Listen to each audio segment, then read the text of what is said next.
भक्ति मार्ग के सभी आचार्यों ने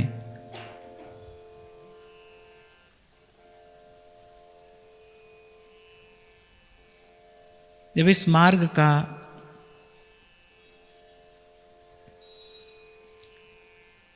प्रकाश किया, भक्ति तत्व का जब प्रतिपादन किया, तो एक बात बहुत बल देकर कही।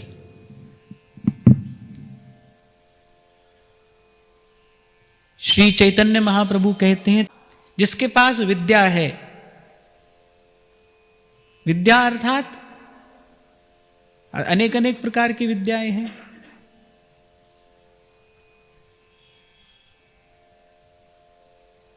और एक विद्या को छोड़कर सब विद्याएं लगभग ऐसी ही हैं जो अपने साथ मद लेकर आती हैं। ऐसे धन का मद होता है ना, रूप का मद होता है, बल का मद होता है, ऐसे विद्या का भी मद होता है, विद्या का भी मद होता है। हमारे जैसा और कौन जानता है, हमारे जितना और कौन जानता है, ये विद्या का मद है। पर शास्त्र कहता है विद्या ददाति विनयम, विद्या वो जो विनम्रता दे। और मुझे लगता है कि विनम्रता तो एक ही प्रकार की विद्या से आती है, और वो विद्या कोई और नहीं, वो विद्या कुछ और नहीं, श्री हरि के चरण कमलों की भक्ति है। वो विद्या जिसमें कुछ ऐसा जान लिया गया है कि जिसको जानने के पश्चात भीतर इस सद्गुण का स्वतः प्रकाश हो रहा है, विकास हो रहा है। तो शास्त्र भी कहते हैं, महापुरुषों ने भी कहा है, विनम्रता, विनय। और भक्ति मार्ग के, और उसमें भी विशेष रूप से जो रागानुगा भक्ति है, जो प्रेम लक्षणा भक्ति है, हमारे आचार्य का जो मार्ग है,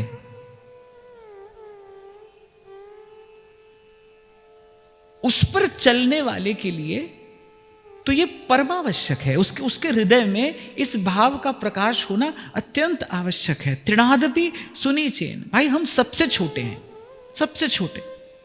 और ये केवल कहने के लिए नहीं, ये केवल कहने के लिए नहीं है, इस बात की अनुभूति हो, आपका मन, आपकी चेतना, आप इस बात को स्वीकार कर ले, हाँ भाई सब मुझसे श्रेष्ठ हैं, सब मुझसे श्रेष्ठ हैं। और जब उस सत्य के निकट पहुंचता है कोई, तो वस्तुतः ऐसा ही अनुभव होता है। कैसे कबीर कहते हैं ना, बुरा जो देखन में चला, बुरा न मिलया को, जो घट देखूं आपका, मुँह से बुरा न को। पूर्व की एक चर्चा में हमने ये चिंतन किया था कि जब तक गुण दोष का दर्शन होगा तब तक अंतःकरण शुद्ध नहीं होगा। जब तक हम संसार में गुण दोष देखते रहेंगे तब तक अंतःकरण शुद्ध नहीं होगा। और उससे भी बुरी स्थिति है दोष का दर्शन होना, क्योंकि इसके लिए तो भगवान क्या कहते हैं, सुपने हूं नहीं देखा पर दोषा। पर दोष दर्शन किसको होगा? एक बात मैं आपको सरल करके निवेदन कर रहा हूं, यदि आपको दूसरे का दोष दिखाई पड़ रहा है, कहीं और मत जाइए, अपने आप को ही देखना है हमको। यदि आपको दूसरे का दोष दिखाई पड़ता है, इसका अर्थ सीधा सीधा सा यह है कि हमारे भीतर अभिमान है, श्रेष्ठता का अभिमान है, तभी हमको दूसरे का दोष दिखाई पड़ता है। और एक ही बात से भगवान की दूरी है, वो अभिमान है। इसीलिए भगवान ने और कोई बात न कहते हुए ये कहा कि सातम सम मोहि मैं जग देखा, मोते अधिक संत कर लेखा, आठम जथा लाभ संतोषा, सुपने हूं नहीं देखूं पर दोषा। आप देखो नवदा भक्ति में चलते चलते जब बिल्कुल भगवान नवदा भक्ति के निकट पहुंचने लगे हैं, नवी भक्ति माने जहां पर बिल्कुल भाव का परिपाक होने वाला है, नवम सरल सब सोचल ही ना, बिल्कुल ठीक उससे पहले भगवान ये कह रहे हैं कि सुपने वो नहीं देखा पर दोषा। माने ये जो वृत्ति है, ये बड़ी दूर तक, बड़ी देर तक हमारे भीतर रहती है। तो दीर्घ काल तक साधन करते रहने पर भी ये जो परदोष दर्शन है, ये वृत्ति जाती नहीं। और जब तक परदोष का दर्शन हो रहा है, समझ लीजिए तब तक हमारे भीतर अभी अभिमान है। अर्थात प्रेम का अनुभव प्राप्त करने के लिए जैसी योग्यता अपेक्षित है, अभी वो योग्यता हमारे भीतर नहीं आई। तो प्रेम का अनुभव होगा कैसे भाई? आंख नहीं होगी तो देखोगे कैसे? बार बार महापुरुषों ने गाया, नित्य पाठ तो करते हैं हम सेवक वाणी का, रोज ही पढ़ते हैं, तृणते नीच अपन पो कहे तरुसम सहनशीलता होए। फिर मैंने कहा कि कहने के लिए नहीं भाई, आपको ऐसा अनुभव हो कि हाँ भाई सब मुझसे श्रेष्ठ हैं। और संतों का अनुभव ऐसा ही रहा है, ऐसे संतों के मुख से ही सुना है। एक बार दुर्योधन को भी भेजा गया और महाराज युधिष्ठिर को भी भेजा गया। दुर्योधन को कहा गया कि एक भला व्यक्ति ढूंढ लाओ, युधिष्ठिर जी को कहा गया एक बुरा व्यक्ति ढूंढ लाओ। दोनों ही खाली हाथ आ रहे हैं। दुर्योधन कह रहा है मुझे कोई भला व्यक्ति दिखाई नहीं पड़ता, मुझे तो कोई भला दिखाई नहीं पड़ता, मैं ही भला हूं बस, कोई भला है ही नहीं। और युधिष्ठिर जी भी खाली हाथ आ रहे हैं। उनको कहा गया था कि कोई बुरा व्यक्ति ढूंढ लाओ, वो कह रहे कोई बुरा है ही नहीं, बुरा जो देखन मैं चला तो बुरा न मिलया कोई। जब दृष्टि रंग जाती है भाव में, तो संत कह रहे हैं ना, लाली मेरे लाल की जित देखूं तित लाल। कबीर कह रहे हैं साईं के सब जीव हैं। जब दोष दिखाई पड़ता है ना, तब आप भूल जाते हो। आप किसी में दोष नहीं देखते भाई, जो दोष देखता है वो भगवान में ही दोष देखता है। मैं कई बार आपको एक उदाहरण दिया करता हूं कि मान लीजिए आपने खीर बनाई, किसी ने वो खीर खाई और खीर खा के कहा कि छी ये क्या खीर है। तो उसने खीर का अपमान किया कि आपका अपमान किया? उसने खीर की अवज्ञा की कि आपकी अवज्ञा की? खीर स्वयं तो बनी नहीं है, खीर तो बनाने वाले ने बनाई है। जिसने बनाई है ये अप्रत्यक्ष रूप से उसी की अवज्ञा तो है। तो आप जिसमें भी दोष देख रहे हो, जहां भी आपको दोष दिखाई पड़ रहा है, वो दोष वस्तुतः है कहां? ये सारा संसार तो भगवान में है। कितनी बार हमने कहा सुना भाई ये भगवान में ही है, भगवान से ही है, भगवान का ही है। ये सारा संसार भगवान का है, ये सारा संसार भगवान में है, ये सारा संसार भगवान से है। तो आप दोष देख रहे हैं तो वस्तुतः देख कहां रहे हैं? भगवान में ही तो देख रहे हैं। कहीं पर भी दोष देखना ये भगवान में ही दोष देखने जैसा तो है। अब भगवान में दोष देखने वाले को शांति कहां मिले? तो जो श्री ठाकुर जी की कृपा का एकमात्र हेतु है दैन्य विनम्रता, वो आए किस प्रकार जीवन में? तो किस प्रकार जीवन में आए? इसी के लिए साधन की आवश्यकता है, इसी के लिए आत्मचिंतन की आवश्यकता है, इसी के लिए संतों के सानिध्य की आवश्यकता है। जिस महापुरुष की वाणी का आश्रय लेकर अब हम यहां चर्चा कर रहे हैं, वो कौन है? श्री नाभाजी महाराज कह रहे हैं जिन्होंने कलयुग में द्वापर का वैभव प्रकट किया है। प्रेम का उनका ऐसा वैभव है, ऐसा प्रेम उन्होंने श्री ठाकुर जी से किया, ऐसा लाड़ लड़ाया श्री ठाकुर जी को कि दर्शन करने वाले को लगता है कि वस्तुतः यशोदा मैया की गोद में ही ठाकुर जी हैं, नंद बाबा ही श्री ठाकुर जी को दुलरा रहे हैं। ऐसा अद्भुत भजन का वैभव। और उनकी वाणी कैसी है? कैसे ध्रुवदास जी कहते हैं मैं सभय अंग गुणहीन हूं, सभय अंग गुणहीन हूं, और ताको जतन न खोए। और जब तक ऐसा हृदय ना हो, जब तक ऐसी स्थिति हमारी ना हो, तभी कल मैंने आपको कहा था भाई प्रेम का घर बड़ी दूर है। तभी कबीर कहते हैं चाखा चाहे प्रेम रस, चखना है आपको प्रेम का रस। कहने चाखा चाहे प्रेम रस और राखा चाहे मान, और आपको अपना मान सम्मान भी बना के रखना है और प्रेम का फल भी चखना है। कहते हैं ना ऐसा नहीं होगा, एक म्यान में दो खड़ग, देखी सुनी न कान। संत कह रहे हैं इस आबरू के मटके को चौरस्ते पे फोड़े। कल हम बात कर रहे थे ना, सबसे पहला अभिमान क्या है? देहाभिमान है। मैं स्त्री हूं, पुरुष हूं, फिर कुल का अभिमान है, फिर जाति का अभिमान है, फिर थोड़ा सा रूप भगवान ने दिया हो तो ले अग्नि में थोड़ा घृत और पड़ गया, वो अभिमान की अग्नि और प्रज्वलित हो जाती। थोड़ा रूप भगवान ने दिया हो तो थोड़ा और घी पड़ गया, और एक आध गुण साथ में हो भाई, फिर तो कहना ही क्या है, फिर तो कहना ही क्या। और पूर्व के पुण्य से मान लो धन भी है, पहले तो देह का अभिमान है, उच्च कुल में जन्म हो गया है, ऊंची जाति में आपका जन्म हो गया है, फिर देखने में भी आप थोड़े सुंदर हैं, एक आध गुण भी है भगवान की कृपा से, पूर्व के पुण्य से आपके पास धन भी आ गया है। मैं धन में भगवान की कृपा शब्द का प्रयोग इसलिए नहीं कर रहा हूं क्योंकि धन तो पूर्व के पुण्य से ही मिलता है, धन में कृपा हेतु नहीं है भाई। एक बात बहुत ध्यान से सुनना और इसको अपने पास रखना, धन अगर आपके पास में है इसमें भगवान की कृपा हेतु नहीं है,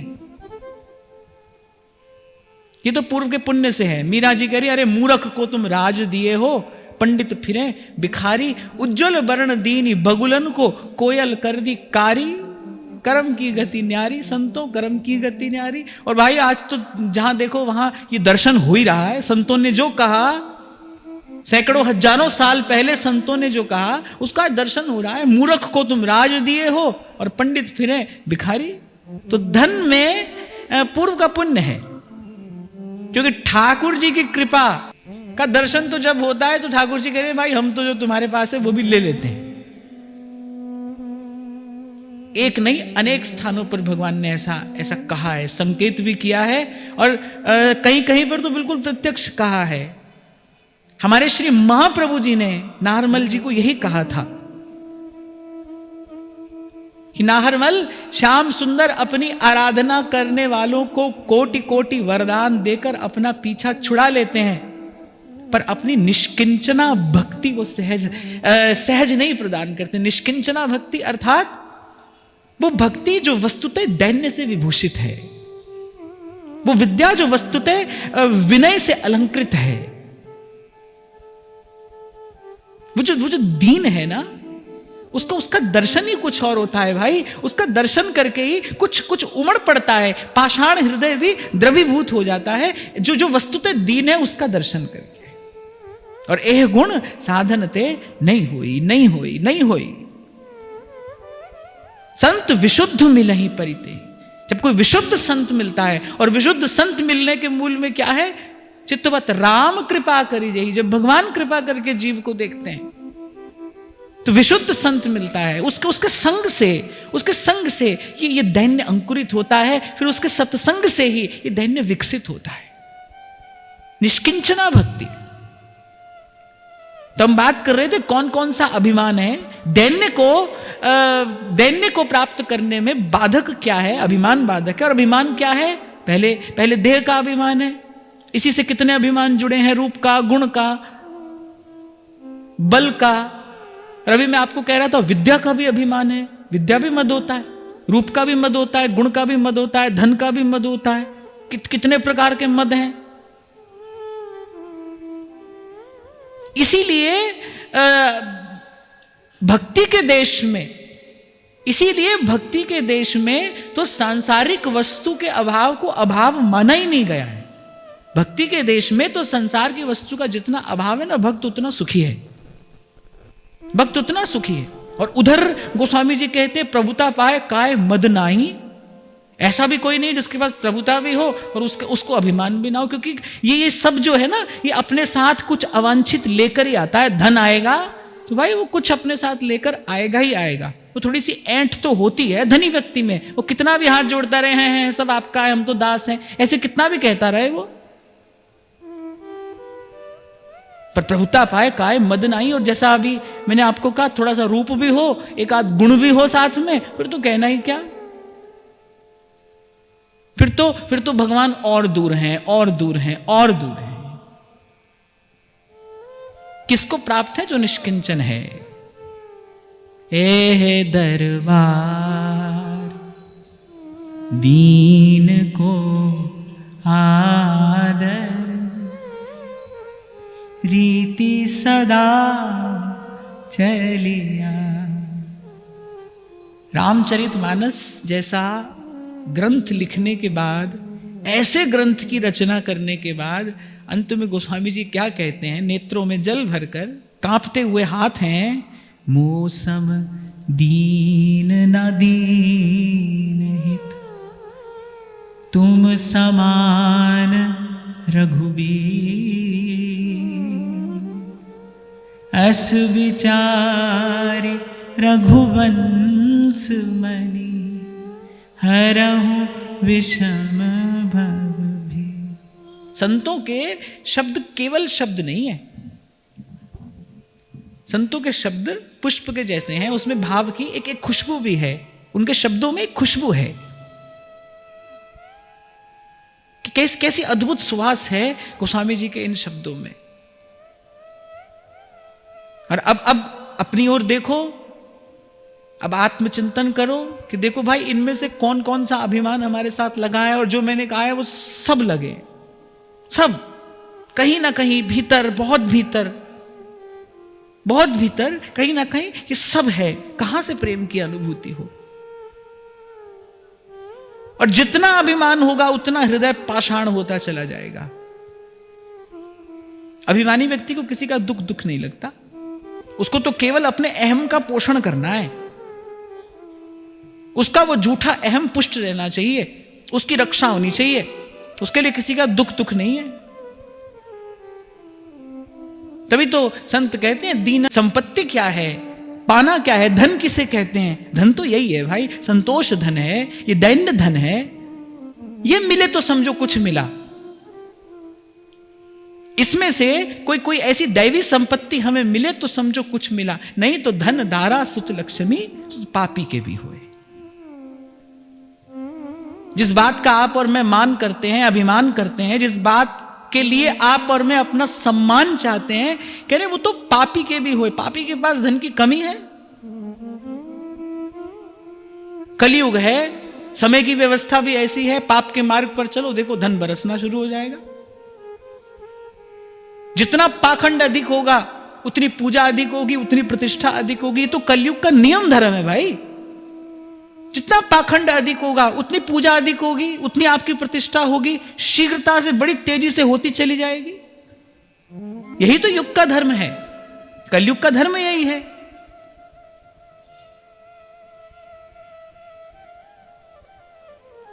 तो भाई समय गंवाना नहीं है, समय गंवाना नहीं है। सत्संग रूपी दर्पण में देखकर, खोज कर अपना दोष दूर करने का प्रयास करना है। ठीक है, प्रभु तो अपनी कृपा से मिलेंगे, जब चाहेंगे तब मिलेंगे, पर हमको अपनी रटन नहीं छोड़नी है।